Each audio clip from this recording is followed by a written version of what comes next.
The notification appeared on my phone at exactly midnight. Your transfer of $847,000 has been completed successfully. I stared at the screen, my hands trembling slightly, as the weight of what I had just done settled in. 1 week ago, I sat in my childhood dining room while my mother and stepfather laughed at my financial struggles, calling me a failure who would never amount to anything. They had no idea that their quiet, struggling daughter, Serafina, had been planning this moment for months. Before we dive into this incredible story of family betrayal and sweet justice, I want to know, where are you watching from tonight? If you are ready to hear how I turned my family's cruelty into the most satisfying revenge of my life, smash that like button and hit subscribe, because this tale of karma coming full circle will leave you absolutely speechless. Trust me, you will want to stick around until the very end. 3 months earlier, I never could have imagined that a simple family dinner invitation would uncover the devastating truth about my own family. I had been struggling financially for nearly 2 years after my small graphic design business collapsed during the economic downturn. Living in a cramped studio apartment in downtown Portland, surviving on instant ramen and whatever freelance work I could scrape together, I was barely keeping my head above water. My relationship with my mother Victoria and my stepfather Marcus had always been strained, but I never expected what happened that evening. They lived in the sprawling mansion that Marcus had purchased with his successful construction company, the same house where I had spent my miserable teenage years feeling like an unwanted guest. When my mother called and sweetly invited me for dinner, claiming they wanted to catch up and help, I actually felt hopeful for the first time in months. The moment I walked through those familiar mahogany doors, I should have known something was wrong. The dining room was set with their finest china candles flickering dramatically, and both of them wore expressions that seemed almost gleeful. Throughout dinner, they peppered me with questions about my finances, my failed business, my inability to get my life together, like my stepbrother Derek, who worked for Marcus's company. "Serafina's sweetheart," my mother said with false concern, cutting into her perfectly prepared steak. "We are just so worried about you. Living in that tiny apartment, struggling to pay rent. It breaks our hearts to see you failing like this, while Derek is buying his second house." Marcus chimed in with his booming voice. "Your mother and I have been discussing your situation.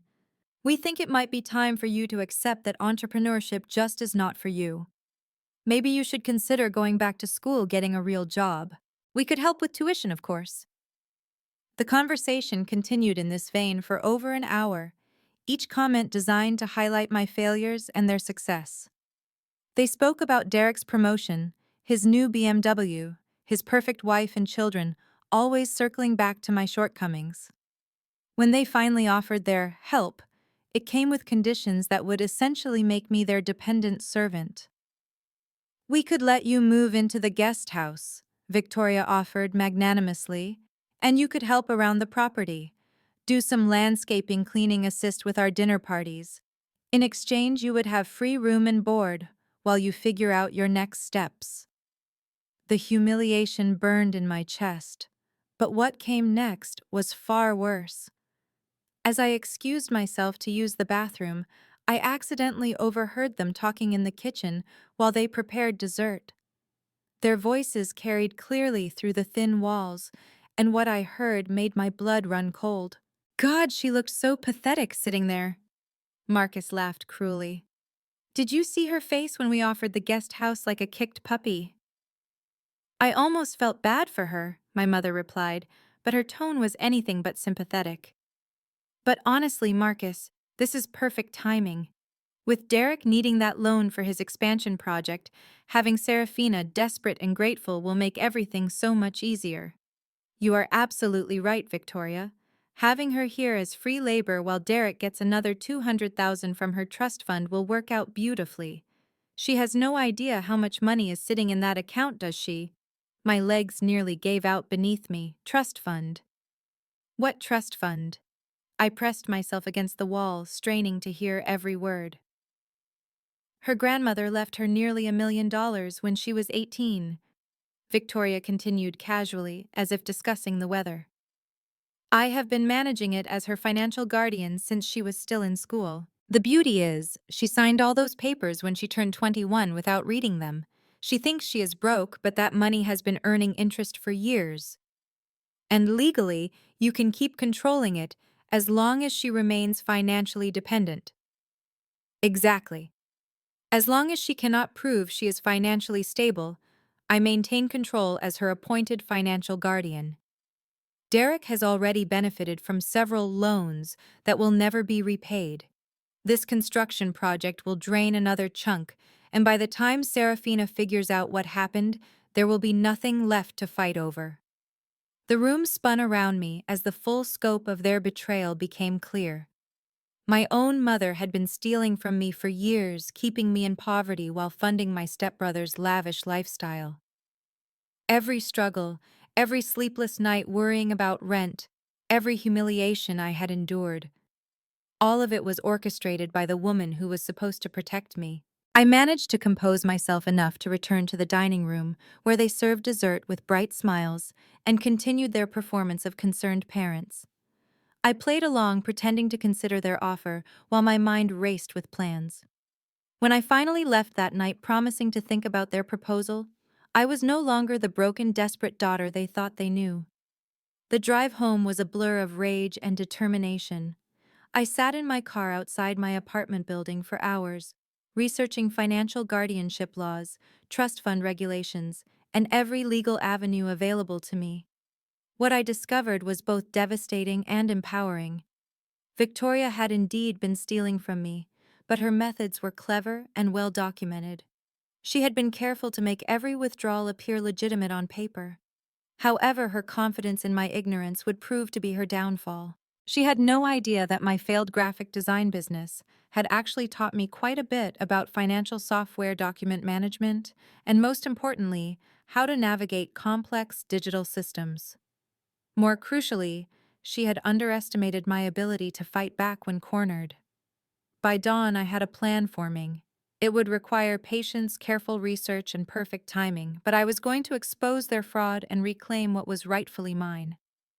The woman they dismissed as a failure was about to show them exactly what she was capable of when properly motivated. The next morning, I began what would become the most methodical investigation of my life. Armed with my grandmother's full name, social security number, and the approximate date of her death, I started requesting documents from every institution I could think of. The county clerk's office provided her will for a small fee, and reading it was like discovering a hidden treasure map. My grandmother, Eleanor Whitmore, had indeed left me $963,000 to be held in trust until I reached financial independence or turned 30, whichever came first. The will explicitly stated that the funds were for my education, business ventures, and establishing my adult life, not for supporting other family members under any circumstances. More damning was a letter attached to the will written in my grandmother's careful handwriting. I leave this inheritance to my granddaughter Serafina because I believe in her potential and want her to have the freedom to pursue her dreams without financial constraint. Under no circumstances should these funds be used to support Victoria's household or benefit Marcus's family, as they have already received substantial gifts during my lifetime. The legal documents Victoria had convinced me to sign when I turned 21 were far more sinister than I had realized. In my naive trust, I had essentially signed away my rights to monitor or control my own inheritance, believing her lie that it was simply transferring the account to my name. Instead, I had granted her continued power of attorney and financial guardianship, with vague language about financial stability assessments. My next step was hiring a forensic accountant, using the last of my credit to pay for a consultation. Patricia Mills was a sharp-eyed woman in her 50s who specialized in financial fraud cases. When I showed her the documents and explained the situation, her expression grew increasingly grim. "This is textbook financial abuse," she said, reviewing the bank statements I had managed to obtain. "Look at these withdrawals. 200,000 3 months ago, labeled as educational expenses for Derek's business certification program. Another 150,000 6 months before that, marked as emergency medical expenses, with no supporting documentation. Your mother has been systematically draining your inheritance. Patricia agreed to work on a contingency basis, confident we could recover the stolen funds and pursue criminal charges. Her investigation revealed that Victoria had been even more brazen than I initially suspected. She had used my inheritance to pay for Derek's wedding, his house down payment, 2 luxury cars, and multiple family vacations that I had never been invited to join. The most infuriating discovery was that while I had been struggling to pay for basic groceries, Derek had been posting photos on social media of his lavish lifestyle, including expensive dinners at restaurants that cost more than my monthly rent. Every photo was a knife twist, knowing that my own money had funded his privilege while I survived on dollar store meals. Armed with Patricia's preliminary findings, I made my first bold move. I scheduled a meeting with Victoria and Marcus, under the pretense of accepting their guest house offer. We met at a coffee shop downtown Neutral Territory, where I hoped they would feel comfortable enough to reveal more incriminating information. I have been thinking about your generous offer. I began pulling out a small recording device that I had purchased specifically for this purpose. Oregon's recording laws allowed single-party consent, meaning I could legally record our conversation. Before I move in, I want to understand more about my financial situation. You mentioned managing some accounts for me. Victoria's face brightened with what she probably thought was maternal pride. Oh, sweetheart, yes. Your grandmother left you a small inheritance, but it is not much. Maybe $30,000 or $40,000. I have been investing it carefully, but you know how unpredictable the market can be. What kind of investments? I pressed, watching Marcus shift uncomfortably in his seat. Conservative mutual funds, some bonds, nothing risky. Your stepfather has been advising me on the portfolio management.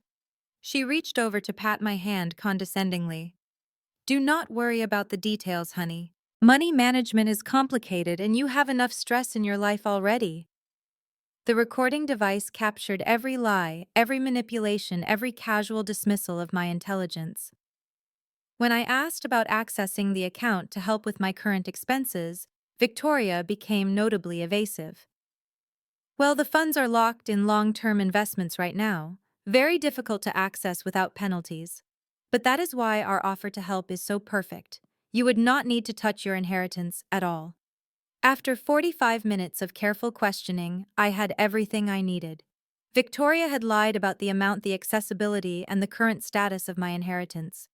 More importantly, she had committed herself to these lies on a recording that would serve as crucial evidence. The final piece of my evidence gathering came from an unexpected source. Derek's wife Amanda reached out to me through social media a week later. We had never been close, but her message was surprisingly sympathetic. Serafina. I hope this does not sound weird, but I wanted to thank you, her message read. Derek told me that your trust fund helped pay for our wedding and down payment. I had no idea your family was supporting us like that, and I want you to know how grateful we are. My hands shook as I read her innocent words. She had unknowingly provided written confirmation of the theft sent through a platform that automatically preserved timestamps and metadata. When I gently questioned her about the details, Amanda enthusiastically shared information about multiple gifts from my inheritance that Derek had bragged about but sworn her to secrecy regarding. He said your mom was helping out because you were doing well with your business and wanted to share with family, Amanda wrote. It is so sweet how close your family is. Derek said there is another loan coming through soon for his expansion project.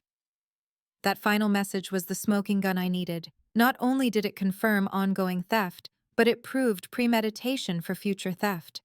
Derek clearly expected another withdrawal from my inheritance, meaning the fraud was actively continuing. With Patricia's forensic analysis, my grandmother's will, the recorded conversation with Victoria and Marcus, and Amanda's inadvertent confession, I had built an ironclad case. The total amount stolen exceeded $700,000, enough to qualify as grand larceny in Oregon, with potential federal charges due to the interstate banking involved. But I was not ready to play my hand yet. Patricia advised me to gather just a little more evidence to ensure we could recover every stolen penny and prevent any last-minute attempts to hide assets. The trap was set, and my family had no idea that their quiet, struggling daughter had just documented enough evidence to send them to prison. The breakthrough moment came when I realized I was not the only victim in this family web of financial manipulation. During my research into Victoria's background, I discovered she had been married once before Marcus, to a man named Robert Sinclair, who had died in a construction accident 15 years ago. What caught my attention was that Robert had owned a successful landscaping business that had mysteriously declared bankruptcy shortly after his death, despite having several lucrative contracts. This led me to reach out to Robert's sister, Catherine Sinclair, who lived across the country in North Carolina. Our phone conversation revealed a pattern of behavior that made my stomach turn. Your mother cleaned out Robert's business accounts within weeks of his death. Catherine told me, her voice still bitter after all these years. She claimed it was legitimate as his widow and business partner, but Robert had told me he was planning to divorce her. He had discovered she was forging his signature on checks and had been stealing from client payments. Catherine had tried to fight Victoria legally at the time, but lacked the resources for a prolonged court battle. She was clever about it, Catherine continued. Always made sure there was just enough legal cover to avoid criminal charges. But I always knew she would do it again to someone else. This conversation sparked an idea that would prove crucial to my strategy. If Victoria had a pattern of financial abuse across multiple relationships, I might be able to find other victims who could strengthen my case. Catherine agreed to help however she could, and she proved to be an invaluable ally with her detailed records from Robert's business and her understanding of Victoria's methods. My next discovery came through social media detective work. I found Victoria's high school friend Margaret Torres, who had posted several comments over the years about losing her life savings in a bad investment scheme. When I reached out to Margaret, she was initially hesitant to talk, but when I mentioned Victoria's name, her tone immediately changed. "That woman destroyed my retirement," Margaret said during our video call. "She convinced me to invest in some property development deal that Marcus was supposedly managing. I gave them $230,000, everything I had saved for 40 years of teaching. The project never materialized, and they claimed the investment fell through due to market conditions." Margaret had never pursued legal action because Victoria had convinced her it was just bad luck with the real estate market. She was so sympathetic, so understanding about my losses. Made it seem like she and Marcus lost money too. I only found out later that several other people from our old neighborhood had similar experiences. This revelation led me to identify 3 more victims: Margaret's neighbor James, who had lost $150,000 in the same fake property scheme; Dorothy Williams, an elderly woman from Victoria's church who had been convinced to invest her late husband's insurance money; and most heartbreakingly, Sarah Kim, a young single mother who had lost her entire college fund in what Victoria presented as a guaranteed education investment plan. The pattern was clear and devastating. Victoria and Marcus had been running sophisticated financial scams for years, targeting vulnerable people who trusted Victoria's carefully cultivated image as a caring, successful community member.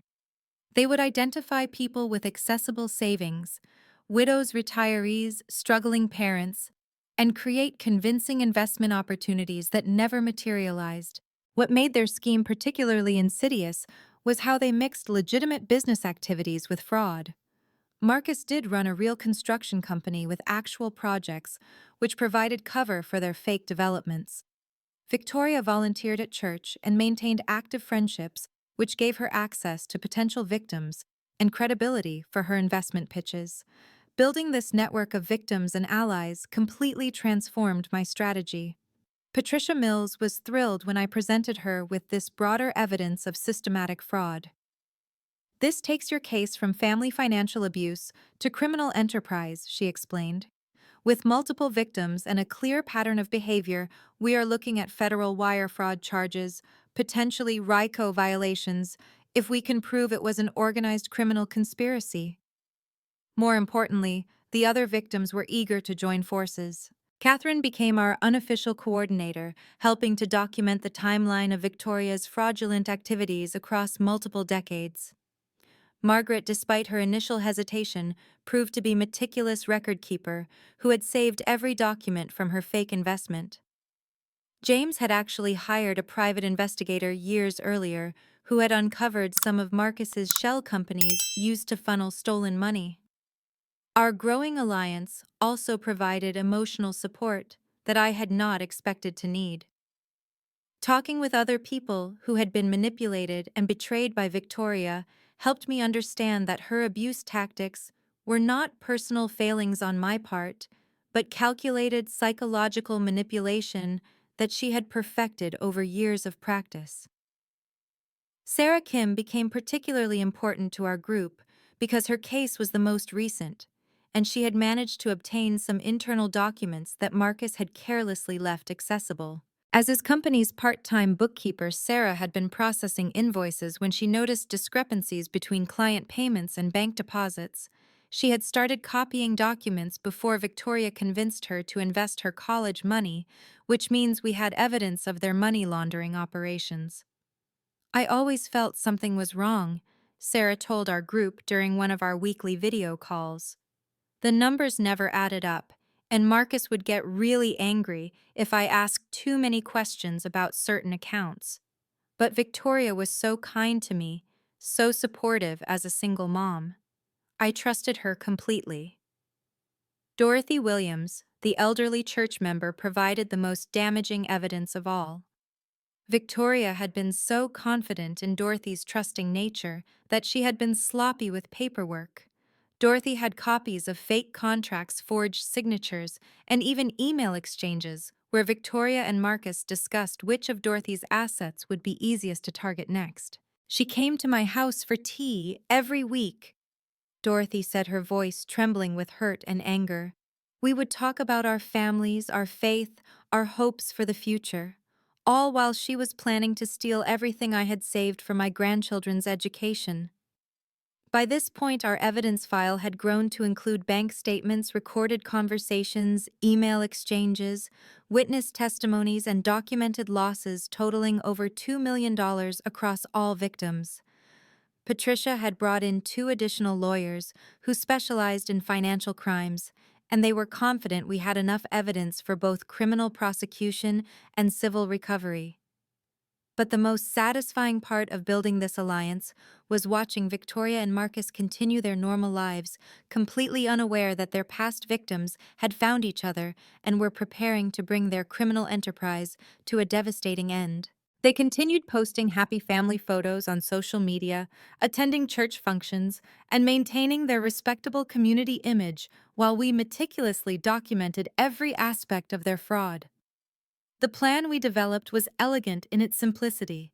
We would coordinate our revelations to create maximum impact while ensuring they could not hide assets or flee before facing consequences. Catherine would contact the FBI with our federal evidence, Margaret would file complaints with the state attorney general, and I would trigger the immediate recovery of my inheritance while exposing their crimes to their community and professional networks simultaneously. The only thing left was choosing the perfect moment to strike. We wanted to catch them at their most vulnerable and confident when they would be least prepared for the coordinated assault we had planned. That opportunity came sooner than expected when Victoria called to invite me to another family dinner, this time to finalize the guest house arrangement and discuss Derek's upcoming business expansion that would require one more small loan from the family funds. Little did she know that this dinner invitation was about to become the most expensive mistake of her life. The dinner was scheduled for Friday evening, exactly 1 week after our alliance had finalized our plan. Everything was in place. Catherine had already submitted our evidence package to the FBI, Margaret had filed her complaint with the state attorney general, and Patricia had prepared all the legal documents needed to freeze Victoria's access to my inheritance and recover the stolen funds. I arrived at the mansion that Friday with a hidden recording device and a heart full of righteous anticipation. Victoria greeted me with the same false warmth she had always used, but now I could see through every manipulation. The dining room was set even more formally than before, with Marcus wearing his most expensive suit and Derek present for the first time along with Amanda. We are so excited you decided to join our family business ventures, Victoria began as we sat down to eat. Derek has such wonderful expansion plans, and having you contribute to the family success will be so meaningful. Derek launched into a detailed presentation about his construction expansion, complete with charts and projections that I now knew were funded by stolen money. He spoke confidently about the family loan he expected to receive, describing exactly how he planned to spend another $200,000 of my inheritance. The beautiful thing about family investments, Marcus added with a satisfied smile, is that we all benefit when one of us succeeds. Your contribution will help Derek create jobs and build wealth for future generations. I played my part perfectly, asking thoughtful questions and expressing enthusiasm for their plans. But internally, I was savoring every moment, knowing that their confident discussions of theft were being recorded and would soon be evidence in federal court. The moment I had been waiting for came when Victoria excused herself to take a phone call, leaving me alone with Derek and Marcus. I seized the opportunity to ask Derek directly about his previous family loans. I am curious about how these family investments have worked before, I said innocently. Amanda mentioned you received help with your wedding and house. Derek, emboldened by wine and his father's presence, became surprisingly forthcoming. Oh yeah, your mom has been amazing about helping us access your trust fund when we need it. She explained how you wanted to share with family since your business failed anyway. Marcus nodded approvingly. Victoria has done an excellent job managing your inheritance. Much better returns than you would have gotten on your own. What happened next shattered my confidence completely. When Victoria returned from her phone call, her expression had changed entirely. The warm maternal facade had vanished, replaced by cold calculation. Serafina, darling, she said, her voice dripping with false sweetness. I just received a very interesting call from Margaret Torres. It seems you have been having conversations with some old friends of mine. My blood turned to ice. Margaret was supposed to be coordinating with the state attorney general, not contacting Victoria directly. I tried to maintain my composure, but Victoria's next words confirmed my worst fears. Margaret called to warn me that you have been asking questions about old investments, spreading malicious rumors about our family business ventures. She was quite concerned about your mental state, actually. She thinks the stress of your financial failures might be affecting your judgment. The room spun around me as I realized what had happened.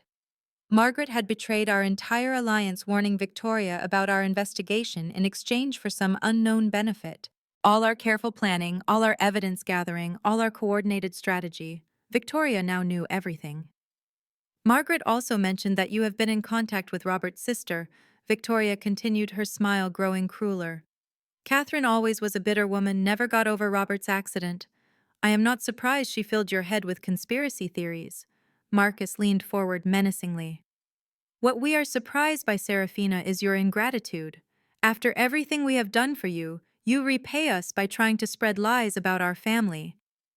Derek looked genuinely confused. What is she talking about, Mom? What lies? Your sister here has been convinced by some very unstable people that we have been stealing from her inheritance, Victoria explained patiently. She has been meeting with lawyers, private investigators, even contacting federal agencies with these ridiculous accusations. The conversation became increasingly surreal as Victoria systematically dismantled our entire investigation. She revealed that Margaret had provided her with copies of our evidence, our communication logs, and even recordings of our planning calls. Not only had Margaret betrayed us, but she had given Victoria everything she needed to discredit our case and potentially destroy the other victims. The good news, Victoria said with mock concern, is that Margaret agrees you need professional help. She is willing to testify that you pressured her into making false statements, manipulated her into creating fake documents, and convinced her to lie to authorities about legitimate business investments. My worst nightmare was unfolding in real time. Margaret's betrayal was not just about warning Victoria. She had actively sabotaged our entire case and was prepared to portray me as mentally unstable manipulator who had coerced other vulnerable people into supporting false accusations. We have already contacted your other conspirators, Marcus added coldly. Catherine, Sarah, James, Dorothy. They have all been informed about Margaret's revelations regarding your manipulation tactics. Most of them are quite upset to learn how you use their personal tragedies to build your fantasy revenge scheme. The room fell silent except for the sound of my own heartbeat pounding in my ears. Years of careful planning, months of building trust and alliances, weeks of coordinating legal strategy. All of it destroyed by one person's betrayal. Worse, Victoria had turned Margaret's treachery into a weapon that could destroy the other victims and leave me looking like the real criminal. Now, sweetheart, Victoria said, reaching across the table to pat my hand with mock sympathy. We understand you are under a lot of stress. Financial failure can cause people to develop paranoid thoughts, create elaborate fantasies about being victimized. The important thing is getting you the help you need. Derek finally spoke up, his confusion evident. So there is no problem with the trust fund. Serafina was just making things up. There is no problem at all, Victoria assured him. Your sister's inheritance is perfectly safe and properly managed. In fact, given her recent behavior, I think it is more important than ever that we maintain professional oversight of her finances until she receives appropriate treatment. As I sat there listening to them discuss my supposed mental health issues and need for psychiatric intervention, I realized that Victoria's counterattack was brilliantly ruthless. She had not only neutralized our investigation, but created a narrative that would discredit me personally while strengthening her legal control over my inheritance. The dinner ended with Victoria offering to help me find a good therapist, and Derek expressing concern about my paranoid episodes. Amanda looked at me with pity, and Marcus suggested that maybe I should spend some time in a structured environment where I could get back on track. I left that house feeling more defeated than ever before in my life. Margaret's betrayal had not just destroyed our case, it had potentially given Victoria the ammunition to have me declared mentally incompetent, ensuring she would maintain control over my inheritance indefinitely while painting herself as the victim of my delusions. The weekend following Margaret's betrayal was the darkest period of my life. I sat in my tiny apartment, staring at my phone as text messages poured in from our alliance members. Catherine was furious, Sarah was devastated, and Dorothy was confused and frightened by Victoria's calls claiming I had manipulated her into making false accusations. But on Monday morning, everything changed with a single phone call from an unknown number.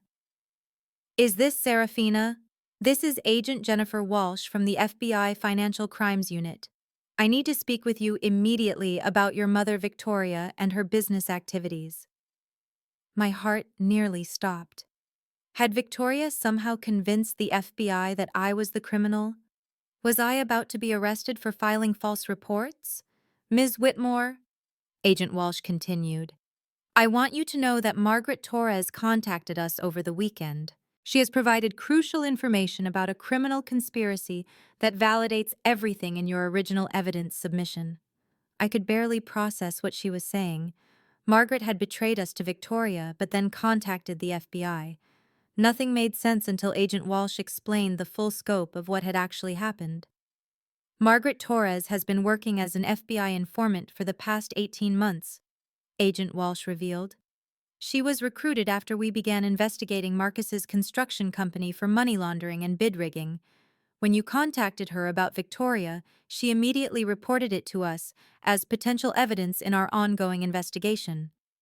The room spun as I tried to understand. Margaret had not betrayed us at all. She had been playing a deeper game working with federal law enforcement to build a case against Victoria and Marcus while appearing to maintain their trust. Her contact with Victoria on Friday was part of a coordinated operation to get Victoria to reveal more incriminating information. Agent Walsh continued. Margaret was wearing a wire during that conversation, and Victoria's admission that she knew about your investigation and had been monitoring your communications constitutes obstruction of justice. Agent Walsh requested an immediate meeting, and within 2 hours, I found myself in a downtown federal building, learning that our small alliance had stumbled into the middle of a major federal investigation that had been ongoing for nearly 2 years.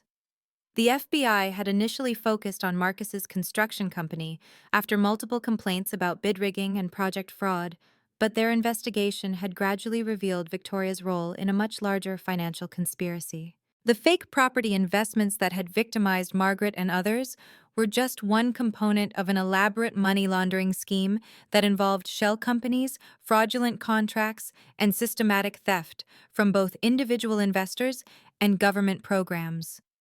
Your evidence about the inheritance theft provided the missing piece we needed, Agent Walsh explained. We could prove Marcus was laundering money and Victoria was running investment fraud, but we could not establish the full scope of their personal financial crimes.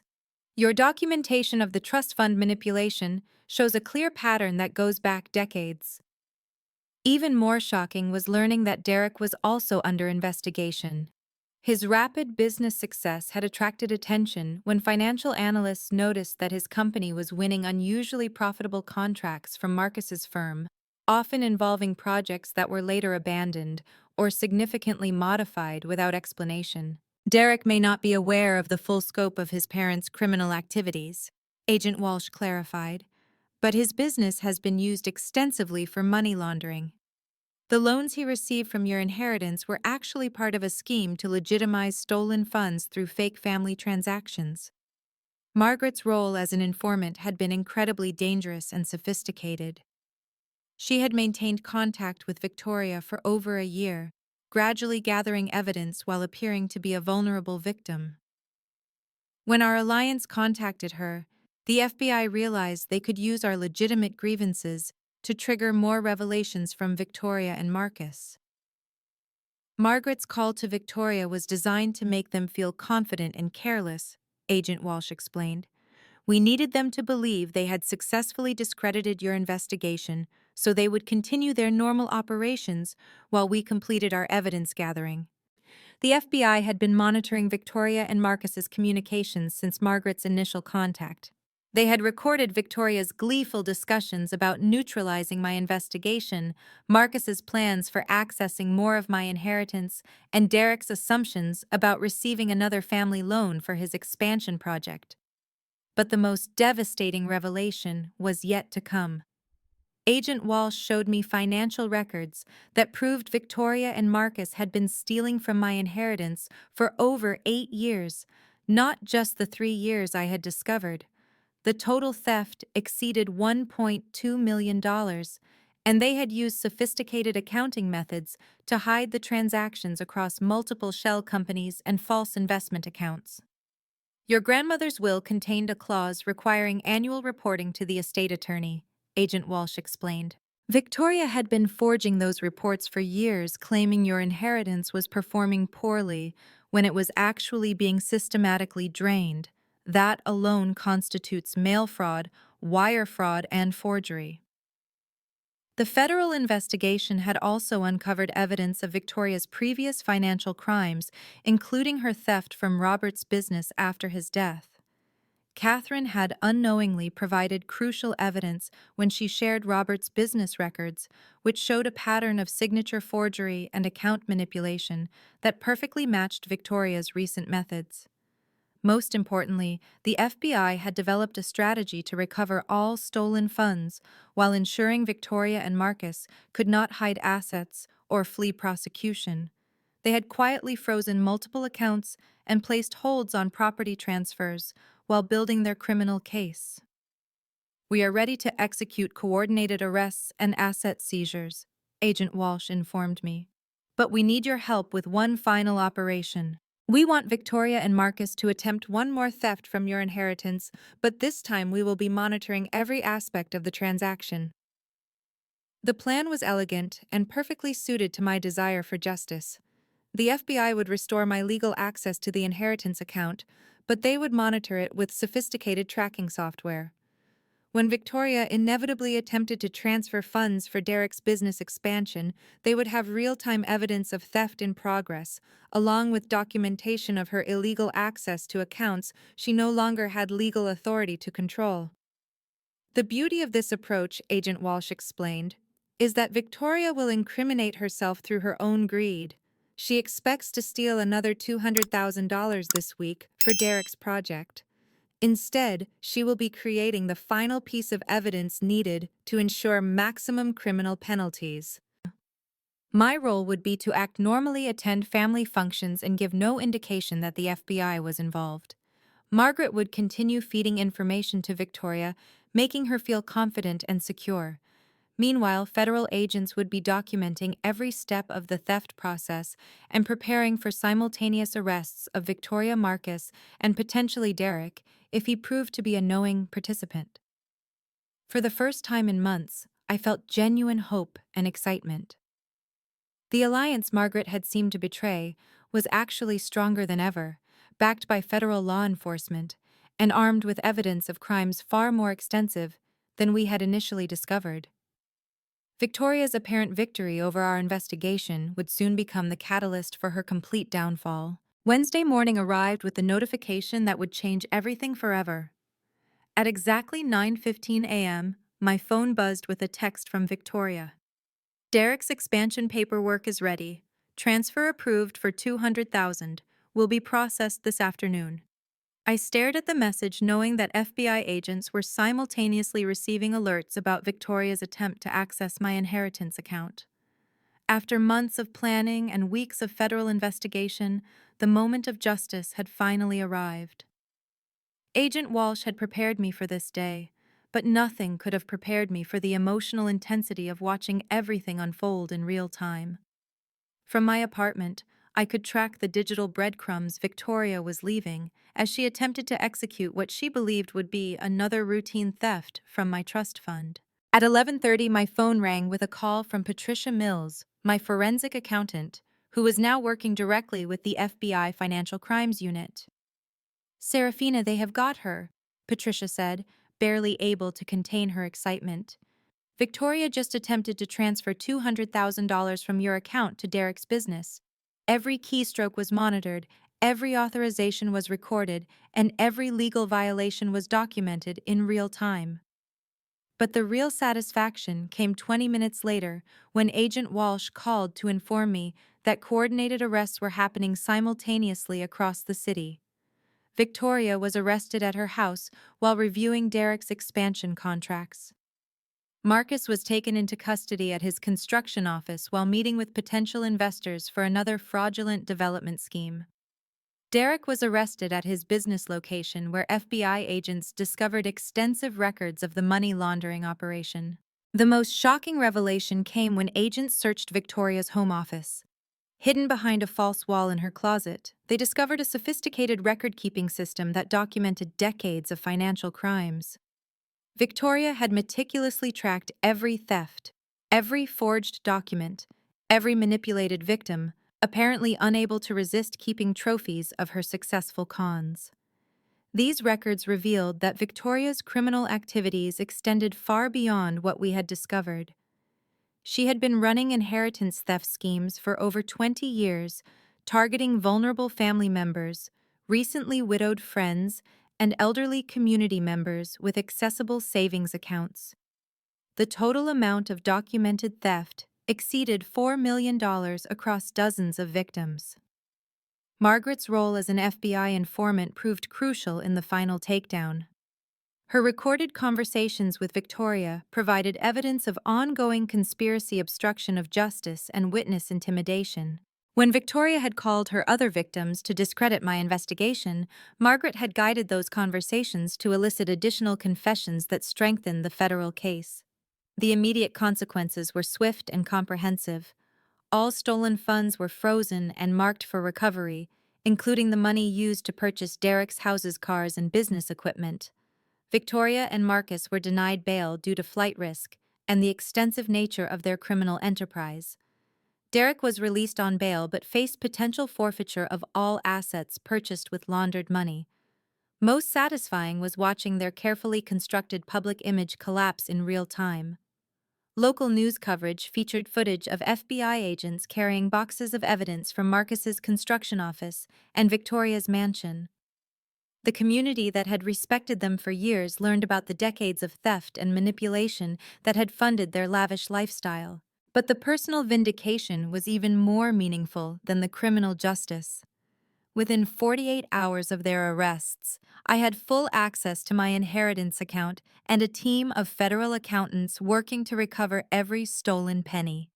The trust fund that Victoria had claimed was nearly empty actually contained over $800,000 plus accumulated interest and investment gains. The recovered funds meant I could finally pursue the dreams my grandmother had intended to support. I used part of the money to establish a victim advocacy organization, helping other people who had been targeted by financial family abuse.